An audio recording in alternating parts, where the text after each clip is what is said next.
Coming up on Mountain News this morning, the body cam footage for a police chase turned shooting has been released. And leaders in Perry County are discussing what is in store for the future of the county.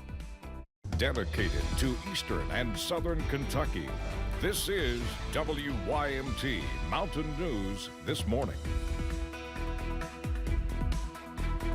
Good morning, I'm Madison Carmouche. We are just at that 6:30 mark this Wednesday morning, and hopefully we're going to continue to warm up. It was warmer when I left out this morning, but let's send it over to meteorologist Tim Drawbridge for a look at your forecast. It's better this morning than it has been the last several mornings. Again, we were in the lower 40s this time yesterday morning here in Hazard. See some of the clouds departing out to our east and south. Visibility-wise, everything's been A-OK for the last hour and a half, minus the visibility up at Ashland, but it's back up to 6 miles. So any low clouds and fog gone by 8:30, 9 o'clock, that's for sure. 50, good morning to you at Prestonsburg. 48 at Irvin. 52 Williamsburg, good morning to you at Wise. It is 59 out your way. Here are the clouds that are departing. Again, that system's kicking out. Here comes Francine, and we'll start to get into some of the effects regarding rain shower action late tomorrow afternoon from the Hal Rogers Point south. In the meantime, no worries today. If you've loved the last few afternoons, guess what? You're going to love this afternoon with a lot of sunshine and up to 85 in Hazard. Bus stop forecast. That's coming up in just a few minutes. Madison? All right, Tim, thank you. A grand jury will soon consider the case against the man accused of shooting a man and killing a dog in Laurel County. Joseph Collett appeared in court yesterday on several charges in connection to the August 31st shooting. He is accused of firing a gun inside a home, hitting a man, and narrowly missing a 4-year-old child. Collett is scheduled to be back in court September 20th. One person has been detained following a deadly shooting in Wayne County. The shooting happened yesterday in the area of Highway 766. According to Wayne County Emergency Management, one person was killed in the shooting. Officials searched in the woods near the scene before eventually finding a suspect. Again, that person has now been detained. We will continue to follow this story and bring you updates as we learn more. One person is dead following a crash between a motorcycle and a vehicle in Laurel County. London police responded to the crash just after 8 in the evening on Monday. 84-year-old Lowell Carter was driving a 2020 Can-Am Ryker when it collided with a vehicle on South Main Street and Armory Street. Carter was taken to a local hospital where he later died from injuries sustained in the crash. A man has pleaded guilty in a 2020 Clay County murder case. Police believe Jeremy Smith assaulted Russell Knuckles, who later died from his injuries in March 2020. Court officials say Smith pleaded guilty to an amended charge of manslaughter before his trial was set to begin. The plea agreement calls for 18 years in prison. A Clay County woman is facing charges after she reportedly ran a sheriff's deputy off the road. It happened Sunday on Highway 421. Police say Angela Miller swerved into the oncoming lane, which caused the deputy to leave the roadway. When police pulled her over, Miller told police she admitted to running the deputy off the roadway. Miller also told police she had been taking controlled substances. She was taken to the Clay County Detention Center. The Louisville police released the body cam footage from a police chase and shooting at a Walmart on August 28th. The video shows the entire chase, and we want to warn you, it is disturbing. It starts at the crash site where Randall Allen jumped out of the car and ran into the Walmart. Officer Brandon Brinkley goes inside to find him. It doesn't take long to find Allen, and that is when you can see him running out of the front door. That's when police say Allen tried hopping inside of a woman's van in the pharmacy drive-thru. When Allen would not answer police commands to surrender, Brinkley fired his weapon. Get out of the car! Get out of the car!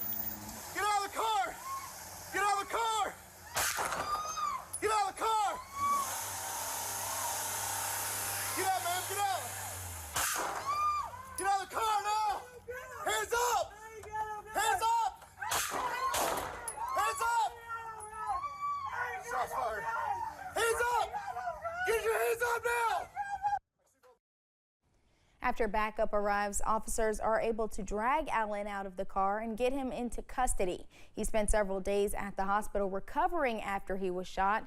He was discharged last week and taken to jail. Allen is facing charges of resisting arrest, unlawful imprisonment, and wanton endangerment. Officials in the Wayland community of Floyd County are working through several projects to help rebuild from the July 2022 flood.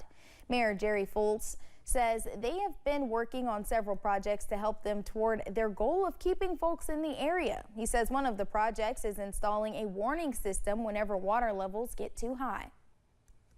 So I look at this as a potential warning system that will at least awaken folks. It has sensors in the water. When it reaches a certain level, it'll send a signal to the siren, and the siren will go off and awaken folks, and that may help save some lives in and of itself, but certainly give us more time to prepare if it's not in the daytime.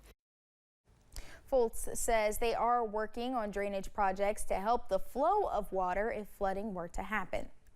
Hazard and Perry County officials gathered yesterday evening to discuss strategic planning. The Kentucky League of Cities led the meeting that allowed leaders to share ideas for growth. The input at yesterday's meeting will contribute to the community's future strategic plan. Development Manager Tad Long says it is important for the plan to be developed by those who live in the community. We believe it's important that any plan that is created that leads to action should be based upon the values of the community. It's got to come from the community to be successful. Long says moving forward from last night's meeting, they will build the strategic plan based on the key topics discussed last night that included economic development, housing, and childcare, to name a few. A group of Hazard Independent School students are being the change they want to see. The group spoke during the Perry County Fiscal Court meeting about more funding for the Kentucky River Regional Animal Shelter. Two of the students are the founders of the Purrs and Paws Club. The club volunteers and advocates for the animal shelter. We feel like a lot of people preach a lot about how animals need to be taken care of and, this, that, whatever, but I feel like nobody ever, goes through, nobody ever actually visits the animal shelter. No one ever walks those dogs and cleans out their kennels, so I feel like if we're not going to do it, who is? Perry County Judge Executive Scott Alexander says it is exciting to see young people at fiscal court meetings asking for the changes they want to see in their community. Nationally and locally, chronic absenteeism is a huge problem among school districts. This is when a student misses 17 unexcused days of school in a year. The Kentucky Educational Development Corporation is working to combat this through a new pilot program. Mariah Congito was at the kickoff yesterday for a database that will be used by school districts in central and western Kentucky. School officials say before the pandemic, about 5% of the districts in the state had students who were chronically absent. That number jumped to 77% when the data came out last fall. You are missing core curriculum. There's nothing that can make up for that, that instruction that you get in the classroom. KEDC says their goal is to get students back in the classroom and bring back funding to schools that's lost when students aren't there. The statistics show that if you miss early on in primary, then you're much more likely to start missing later in life or later in their school career. And then of course that's going to impact graduation rates. So it's a big chain effect that's happening. About a year ago, KEDC says they began working on this project. How it works is schools will have a dashboard that collects data on chronic absenteeism in real time. It's going to give live data of what is going on, who's absent, where they are, different situations, surveys to pin in on what the exact problem is. So if I see that you miss 3 days and you're on track to miss 2 more, which is going to put you at high risk, then we can do an intervention, hopefully with those kids on a case-by-case basis. Rachel Holbrook with KEDC says traditionally students miss school due to illness, but it's certainly not the only reason. What are some of the obstacles to getting those kids to school? And then we can help solve that problem. Like if you don't have a babysitter or it's an after-school thing, we can offer an after-school program. KEDC had a panel of state legislators, school leaders, a parent and her son who gave insight to the problem. School leaders say one big step toward a solution was when House Bill 611 was signed into law. After a student has missed 15 unexcused days, it's now required by law that the DPP turn that into the court system. Holbrook says they're hoping this new pilot program will prevent that from happening. Mariah Congito, WKYT. So far, about 9 school districts, including Rockcastle County, are participating in the pilot program. It'll be used starting in the next school year. The Belfry community is in mourning after the line of duty death of one of its volunteer firefighters. Daryl Helton has been a firefighter in Belfry for 15 years, serving his community until last week when he collapsed while assisting a neighboring department with a structure fire. Efforts to resuscitate Helton were unsuccessful, and he died Thursday, leaving behind a family, friends, and a force full of firefighters who will now keep his memory alive on the front line. It's a huge loss to our department, our community. He took great pride in everything that he did. Helton's funeral service was yesterday at Belfry High School, with departments from around the area pouring in to pay respects to the fallen firefighter.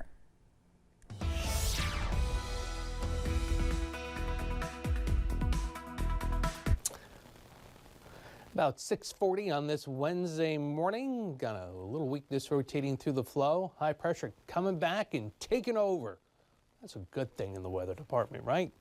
And we've got Francine, some of the effects pushing into Louisiana and Mississippi, and some of those showers will try to get up into the Commonwealth late tomorrow afternoon. More about that in a few minutes. In the meantime, let's get you out the door and to the bus stop. Some low clouds of fog have been trying to form.